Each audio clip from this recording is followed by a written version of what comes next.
Good morning and good afternoon, everyone, and welcome to today's Exploring by the Seat of Your Pants event. My name is Joe Grabowski, and I'll be your host for today. Really excited for today's event. It is part of a brand new series, a brand new partnership that we have with the New York Wild Film Festival.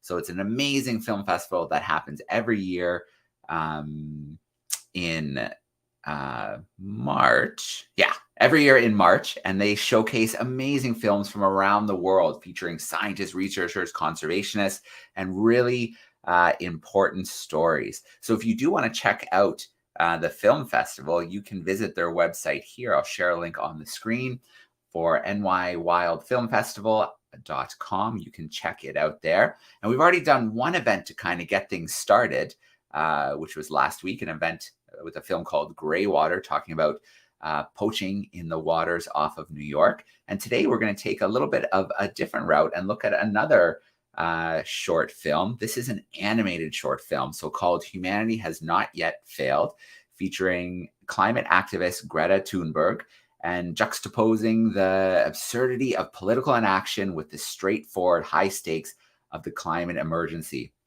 And we are so incredibly lucky today to have Emmy-winning animation director, animator, and illustrator Norma Toraya joining us today, aka CRANKBUNNY.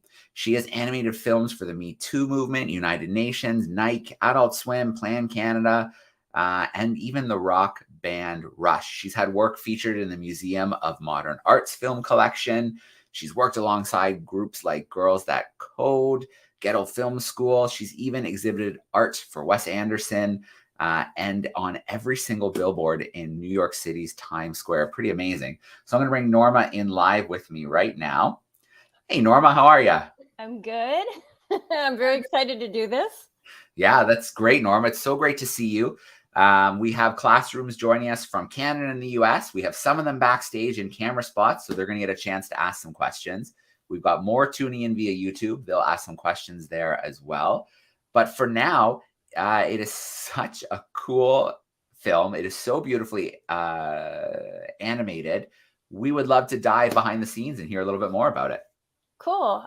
So hello, everybody. You got the intro.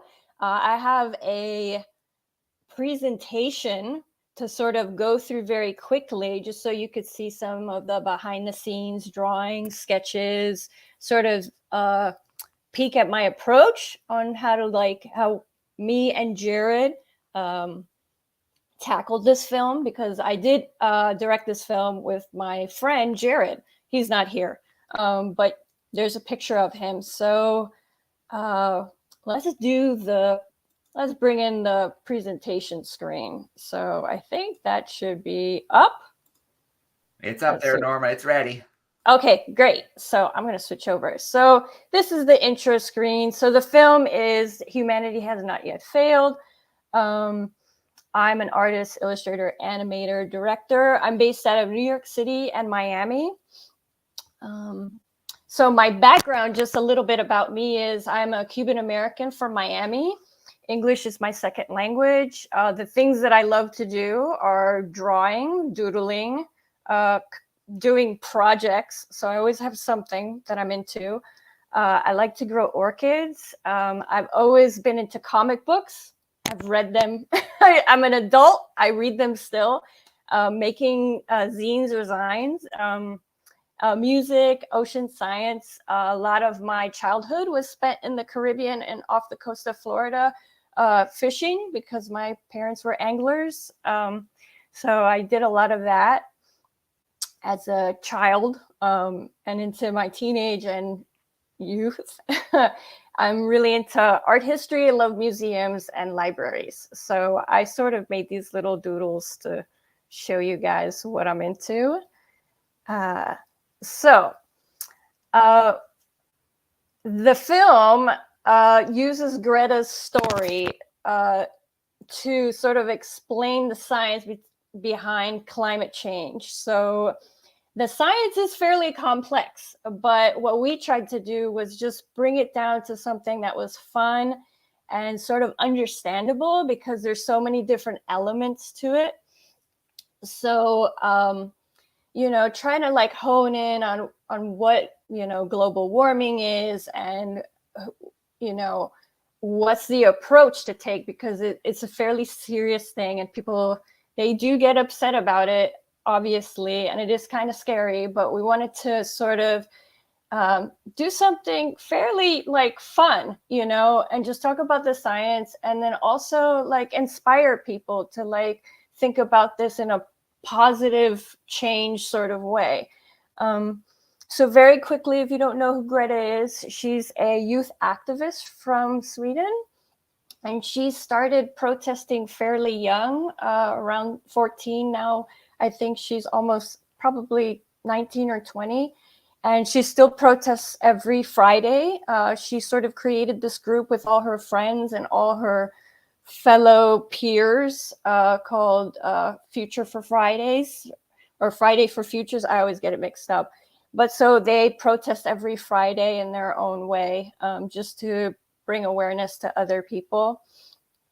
And what's cool about her is she also sort of, because she's so popular and so famous, and has done a lot of work, she brings in other youth activists. So it's not solely her. Like, she has a lot of, she tries to bring attention to the other youth activists all over the world. So, people her age or even younger who are sort of concerned and want to bring awareness to this topic, and also think about their future, what that's going to be like, from all over the world, so from different countries. And she sort of raises the attention to them because this problem is global.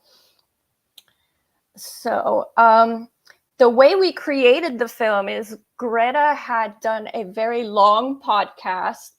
It's around, I think it's like 2 hours long. We didn't want to animate all that, or I didn't, so we condensed it. And that podcast is called Humanity Has Not Yet Failed, and you can listen to that on Spotify, and it's free. So we condensed that into the main points, and we tried to she does explain the science in there, so we focused on that, and we also tried to focus on the message that she had, which was basically of hope. That you can't sort of get stuck in this rut of like doom and like anger. You have to sort of think about solutions, and also listen to scientists who are very important within this whole situation, because they're the ones who have the data. They're the ones who are exploring the earth and figuring out what's there and what can be done. So they really do have the information to come up with the solutions. The film is fun in a way that we broke down reality and then like the absurdity of the situation. So there's all these problems, and they're very complex. And to us, they were sort of like, well, let's make fun of them. So I'll explain a little bit more about this. So, you'll see very silly things, and then you'll see very serious things. So I mentioned Jared. So this is Jared, my friend who I've known for like 20 years. And we decided to make this film because we saw marches happening in New York City, and we were like, let's just make something that's informative and fun, and for younger people. Like, we really didn't care about adults at this point. We were just like, let's make something that sort of condenses and sort of simplifies this science and makes it interesting and fun. So I'm going to show you next a lot of the drawings from the film, and then sketches, but primarily, so there's like this absurd aspect of there's like these silly things that happen in the film, and then there's like the reasoning, the science, the reality. And so there's like this contrast back and forth between these two things. And Greta was sort of like in between. So we used her as like this character, and she's always in her like little yellow suit. And so she's like dealing with global leaders who are kind of just silly, and they don't, to me, I was just like, well, let's like make fun of them, because right now, currently, it's very hard for political leaders to sort of get on board and come up with solutions for this issue. And then also I was thinking there were a long time ago, there was this illustrator, an artist called Rube Goldberg. And his illustrations are very famous because they're like these silly contraptions that he illustrates. And it's all these things that are kind of put together, like very like with string and like a shoe and very random items, just to do this very simple thing. So I sort of was like, I want to use these machines because this is it mirrors this. It's like a metaphor for what's going on. And what's cool about his illustrations and his artwork is there's a lot of science in them. So it's a lot of physics. So I was like, well, wouldn't that be a fun way to sort of explain this really complex like science of global warming and, how it's affecting the earth with, sort of like use these weird drawings to sort of like explain that science. So here you see example of like reality, which is the people on the right. So these are the scientists. These are like the scientists of the IPCC. I actually drew them. I didn't make up these people. So the IPCC is a body of scientists who are sort of, they put all the data together and they come up with an idea of how warm the earth is and where is it going. And then on the left, these are like adults, leaders, politicians, whatever, who are kind of just silly and goofy. And, so I wanted to create like these two realities of like these silly, funny, comical people who kind of like don't know what to do. And then these scientists who are very nice and kind and they really care, just sort of, you can see the contrast there. So I'll give you some example of these Rube Goldberg contraptions or machines. And then, so on the left, you see one that I drew based on his artwork. And this is in the film. This is the reporter. And you see here, he comes in like a scooter and there's a clock and there's like the screen that shoots out of his bunny ear hat, and there's like tweets coming out and it's just, and there's a huge microphone that shoots out. And then, so it's very similar to these machines that Rube Goldberg drew. So here it's self-operating napkin. So, he could have just picked up the napkin and like used it. But instead he has a hat with a clock and a parrot and all these strings attached, and it's really absurd. And here are a few more examples of his work. So you can kind of see, one is a mosquito exterminator. So instead of just swatting a mosquito, this person has a mirror, and it's just ridiculous. Here we have a back scratcher. The person could have just scratched their back, but instead there's another person, there's an umbrella, there's an open window. It's just ridiculous. And this one, I'm not sure what this one is, but some of them, I look at them and I can't even make any sense of them, which is kind of very similar to the science involved in climate change. So this is sort of a behind the scenes of the storyboard and the sketches that I would create to then animate. So when you work on an animated film, you don't dive in and start animating. There's a process to it. So what you do is you have a script. So in that case, that was Greta's audio. And then I sat down and sort of like a comic book, I started just drawing little squares and sort of matching them to different parts of the audio or parts of the script. And then I have them all organized and I could see them all, and I can rearrange them. These are really quick sketches. So here you can kind of see on the left, like these are very quick. I don't spend a lot of time on them. I'm just trying to get like the idea down. And then later on in the process, that's when I do the artwork and I actually animate it. So here's more storyboard sort of artwork. So here you can see all the little shots put together, all the little drawings put together. So when you do an animation, you know, you're sort of like, you've got this full film, but you have to break it down into parts. And those parts, you know, we did like 3 acts, but it doesn't have to be that formal. You know, you break it up into ideas, and then one by one you tackle those ideas. So here you can see how like my quick little sketch turns into like a more nicer doodle, and then I created the artwork for it. So the reason you do it this way is so it's less overwhelming, and also so you can see the entire film and not make mistakes. And also it's sort of exciting to do it this way, because if you have a rough and you're looking at it like a comic, you can say like, oh, this is going to be good. And then all you have to do is animate it. And then you have fun animating it. You don't like get overwhelmed.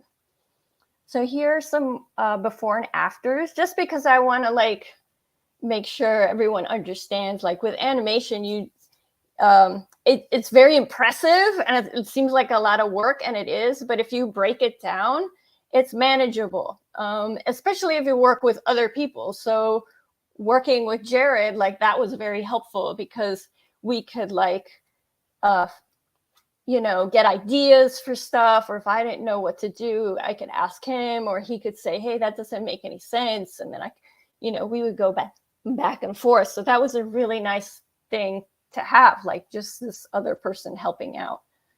So here you see the sketch of the reporter with all his weird hats and stuff. And then the final art. Here we see Greta. She's talking about the IPCC document. It's that's the document is like all the scientists, they put all the data together and they sort of tell the world like, okay, this is how hot the earth is. This is how it's happening, you know. And here in this scene, she's sort of was asked to talk about climate change in front of all these like very important people in Congress. And she was just like, you guys need to listen to the scientists, you know. So here you can see I just did a quick drawing of her with a little bubble, and then the documents that sort of like open up and reveal themselves in the film. Here's just a drawing that I had done like of the earth, kind of like I was trying to imagine like, okay, if earth was a machine, like what are all the parts, and then how can we make this fun? So I put in a clown balloon and little ducks and stuff. I had fun with it, and you know, because a lot of the climate stuff is kind of scary, and we just wanted it to be informative and not have these really concerning things get in the way. And then there's jokes like the Politobot, you know, I like robots, so I had to put in a robot. Here are more drawings. Again, I was thinking about how's the world, how are we going to fix it? Oh, this is like a doodle. And then this is another drawing of like Greta with politicians and world leaders. They like to take selfies with her. And this frame, these are the doodles that I had to come, like I was trying to think like, how do I explain this science? This is, you know, let's do this really simply, you know, so people can understand. It's about like the temperature and what it is today, and like how it's connected to the amount of carbon that we're putting out. And like, so yeah, you know, the earth gets hot, but then what happens? So you have tipping points. So I was trying to just simplify it and make it like really easy to understand. And like that way people get a sense of what the issue is, and then they can go out on their own. If they're interested, they can go and they can Google and they can find more information. A lot of people always ask, and I'm happy to answer any questions about how to do actual animation.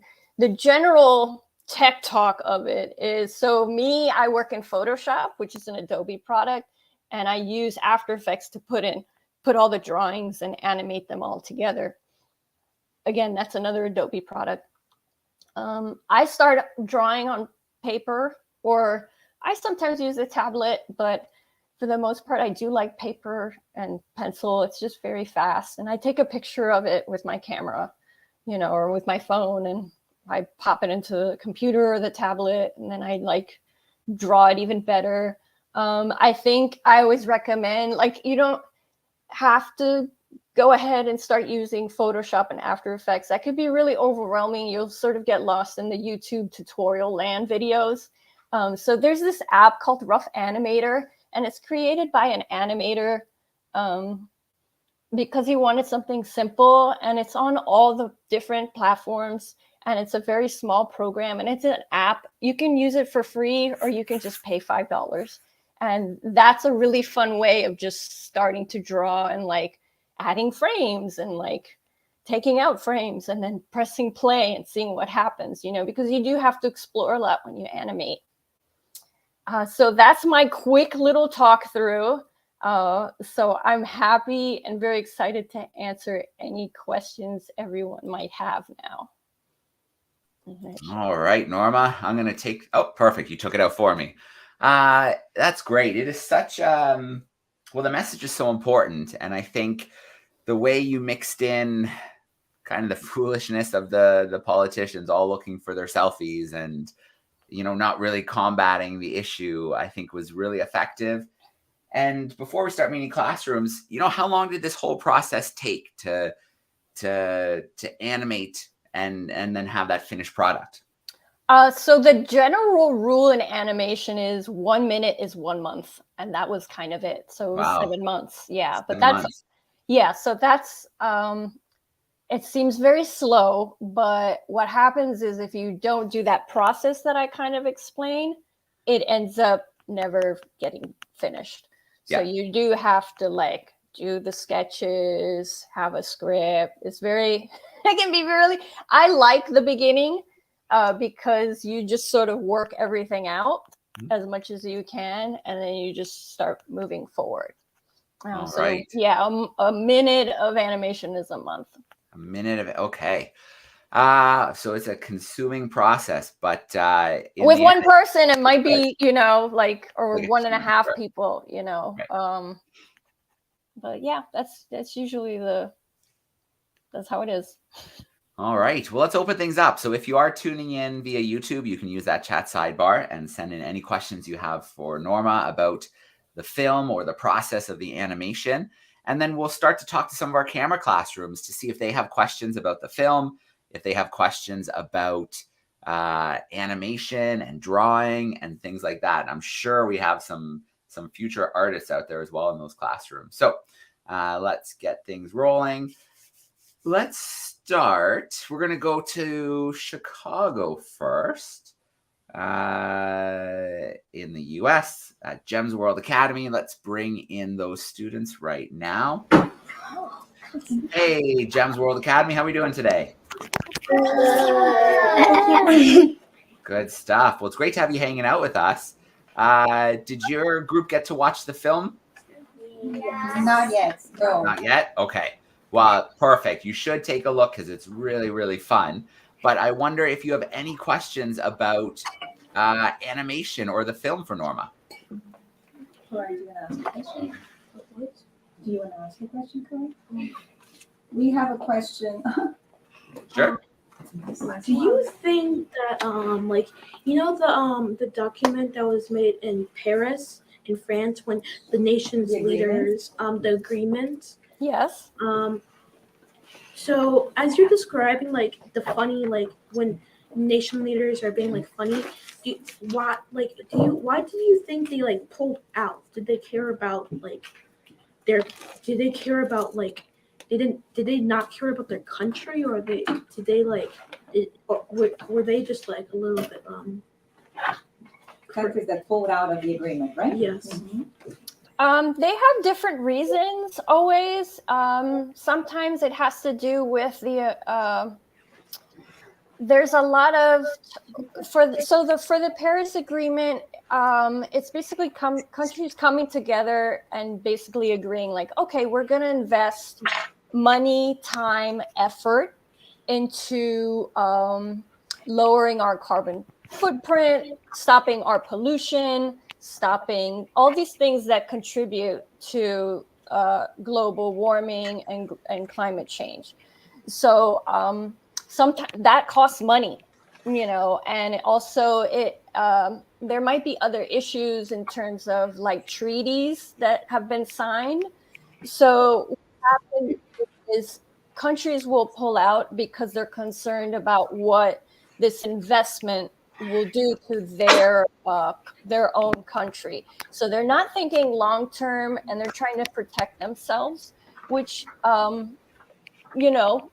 is valid, but it's a very short term idea, especially when this affects the entire planet. So it's a very short sighted decision, when they pull out of treaties. That's how I think about it, to answer the question. Okay. Yeah, it gets really complicated because there can be all kinds of different reasons behind it. And it could be that they want to get reelected and they think that they're going to get more votes if they move away from climate. I think, like you said, too, sometimes they don't understand the issues as well as they could. The science can be complicated.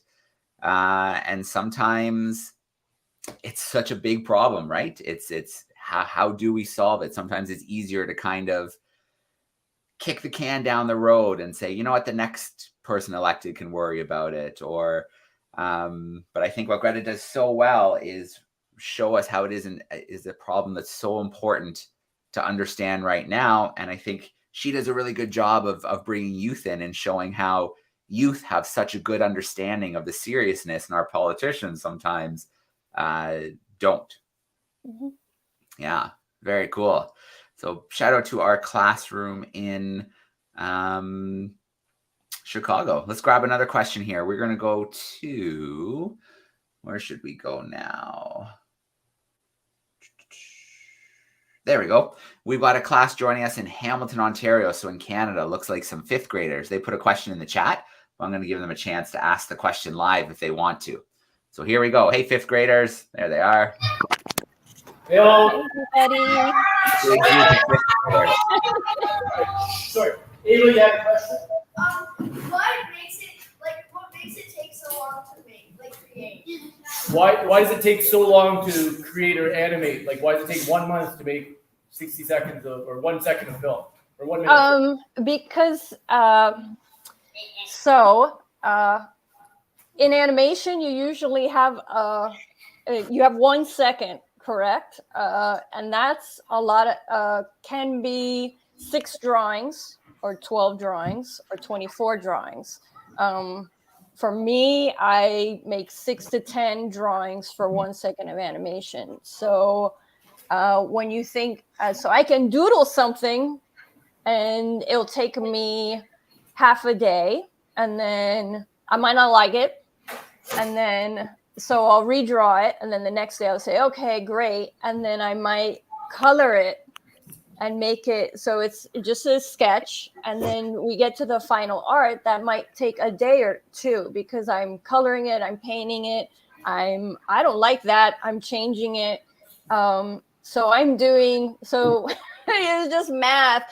And then there's the process of thinking about the script and thinking of ideas that sort of match what's going on in the animation. So if it takes, one drawing in a second takes me 2 days. It just takes a long time. I mean, that's not how I approach it, but I've found no way. I mean, I work fairly fast compared to other people. But in general, that's so, you're doing 6 drawings for 1 second, and then you have 60 seconds in a minute. So it adds up quickly.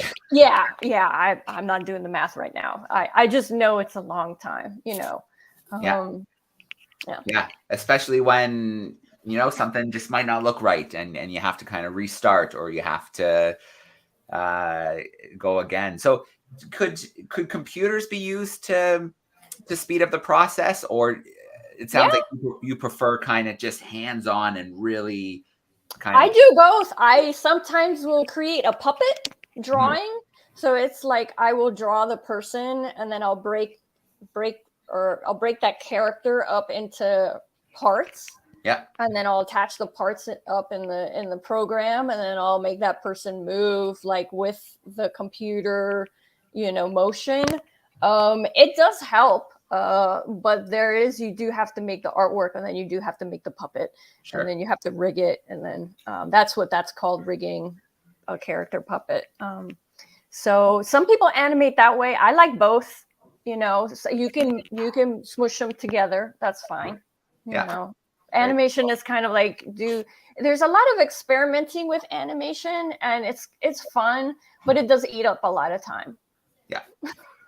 But if you like animating and you like drawing and you enjoy that process, it doesn't seem tedious, but if you're short on time, you have to sort of think of ways like using the computer or, maybe not if you're drawing a scene, which is 12 seconds long, you do the simplest part of the scene, the focus. Instead of like animating everything like a Disney sort of thing, Yeah. All right. Very cool, Hamilton. Thank you for that great question. Thank you.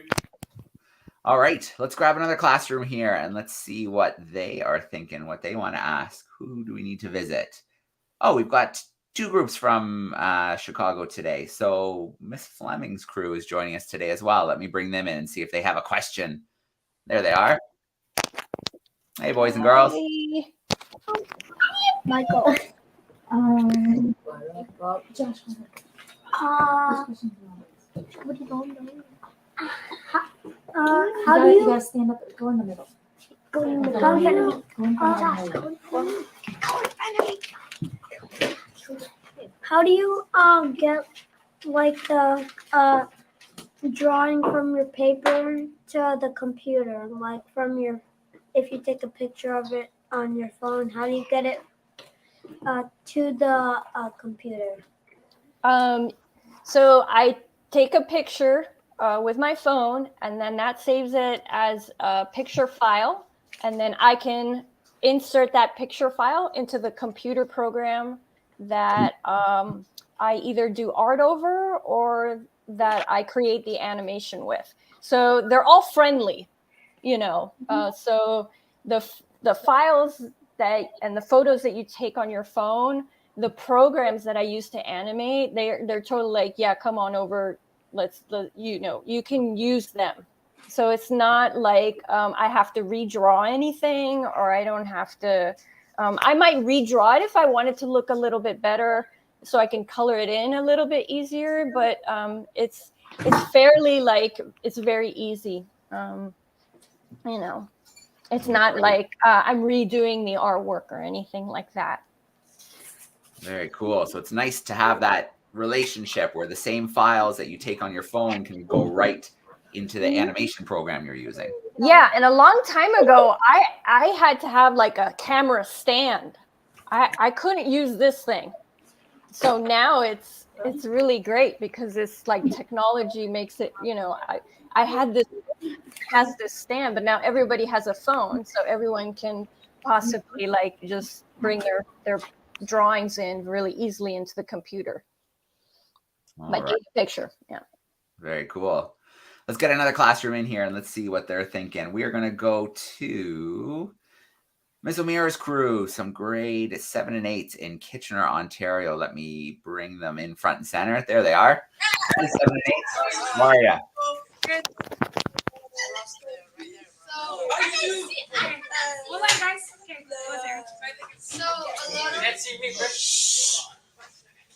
A lot of our students are their English is their second language, and we know that English is also your second language. So, do you have any advice for us or for many of our students? What sort of advice? ¿Quiere que yo lo explique en español?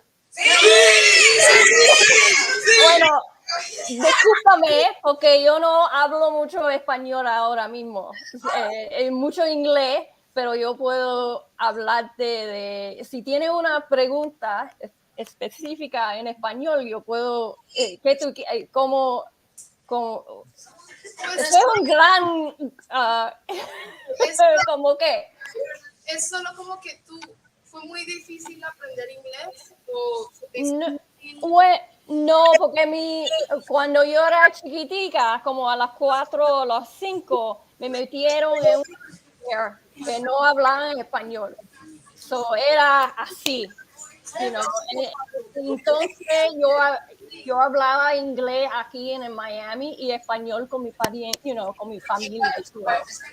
Y también en mi escuela tenían los ISO, la clase que eran los dos lenguajes, So, pero es muy importante que tú sabes 2 idiomas. Remember that. Trust me, okay? No importa si tú tienes un acento o nada. 2 idiomas, o 3, o 4, porque es un mundo global. This is a global world. Okay, so please keep speaking Spanish, make films in Spanish, do whatever you want in Spanish. Don't let that stop you, okay? And I have another one. Okay. Did you ask permission for Greta to use her audio? Like Yeah. Yeah. So Greta is someone who is very into making things and sharing things and having them be accessible for free. Like, she doesn't want people to pay for anything. So we knew that, and I totally agree with her.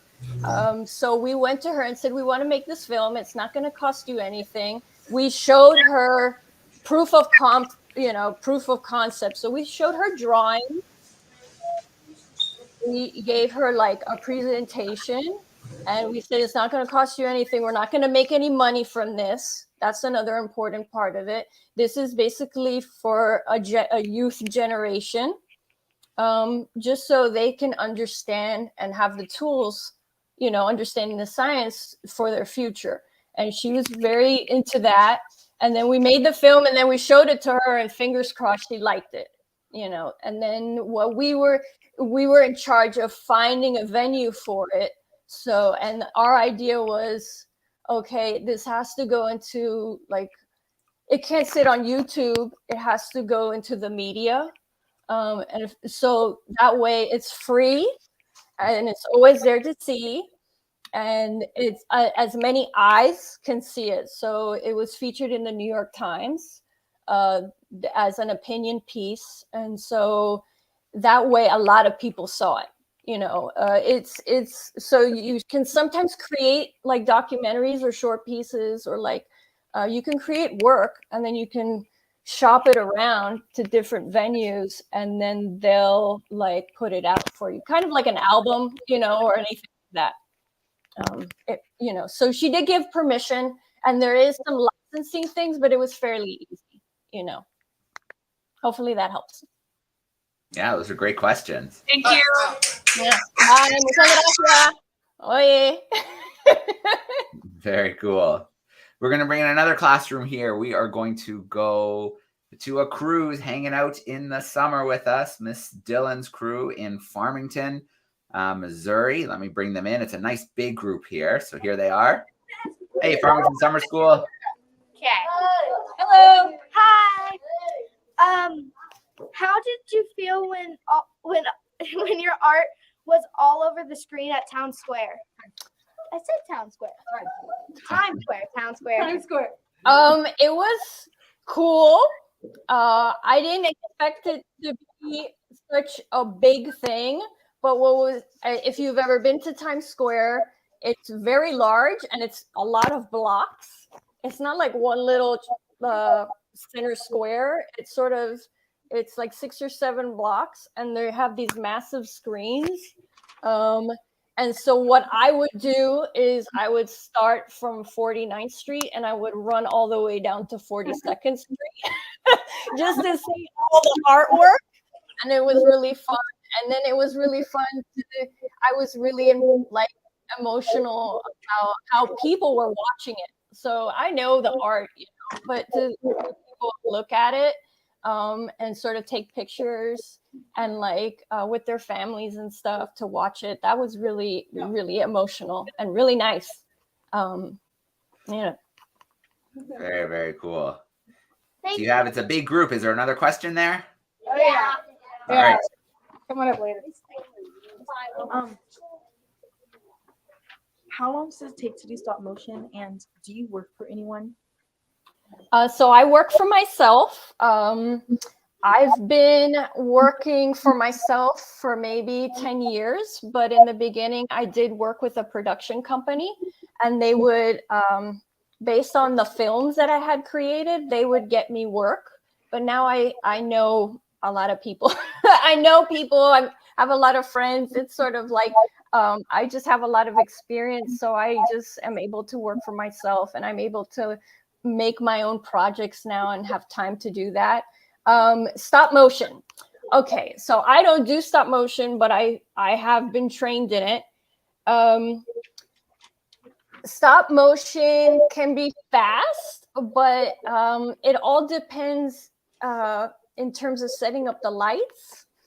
What's interesting about stop motion is so the way I work is I plan everything and I animate it in parts. Whereas in stop motion, you just sort of sit down and you animate with your characters that you build and your props and stuff.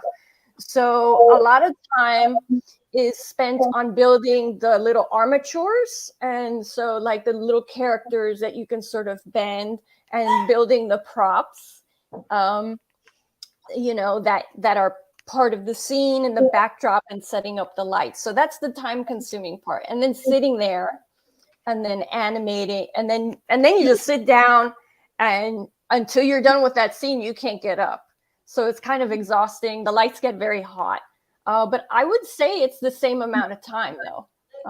Just because a lot of times you'll sit down, you'll animate it all, and it'll take you 3 hours, and then you look at it and it's bad, and you have to redo it all over again. So you can't go in and fix like one little frame.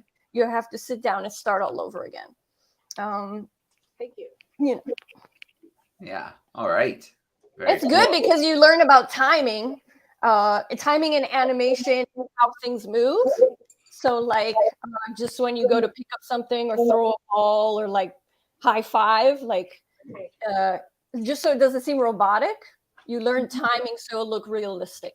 And that's with practice, you learn that. All right. Great questions.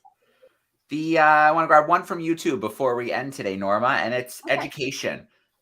What would you recommend for being an animator? Is there a school of animation or something like that? Or is a lot of it kind of just practice? I would say you can draw a lot, even if you're not a great, I know a lot of animators that can't draw well, and that's fine.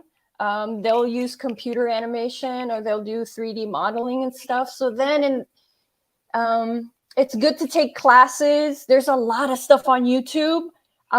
When I was learning, there was no YouTube. Mm-hmm. So a lot of times when people ask me, how do I start? I throw them YouTube videos. And then there's books about theory. You can go to art school. Art school will teach you how to draw very well. It will teach you how to paint, use color very well. These are things that you kind of do need guidance in some sort of a class situation, and it is really important that you have peers. So you have friends that are artists and you can get ideas from, and you can sort of,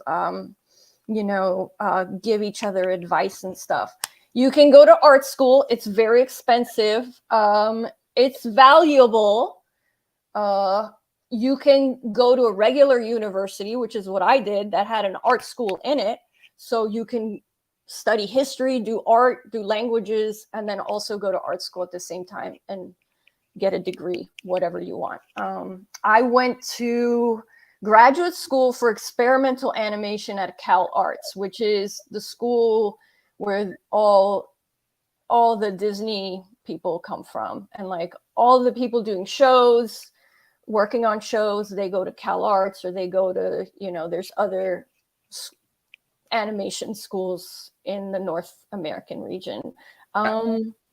If you want to get a job, it's sort of helpful, but I think all that's changing, especially if you're someone who wants to tell stories and make movies. You might not need to do that.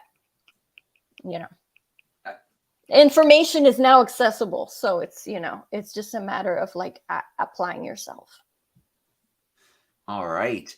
Well, I want to start off with a big shout out to our classrooms, those on YouTube, those joining us backstage. Thank you so much for those great questions. I'm going to bring you in a second if you want to do a big goodbye and thank you. A few classrooms had to duck out for recess, but we still have some back there. Norma, thank you so much. It is such a great film. It's so important that we're sharing this with our youth and that we're doing it in an engaging way. So thank you so much for the work you did, you and Jared, to make this happen. No, thank you everyone for watching and having the questions. I love it. All right. So our classrooms are still back there. If you want to get a little bit loud, say a big goodbye and thank you. Awesome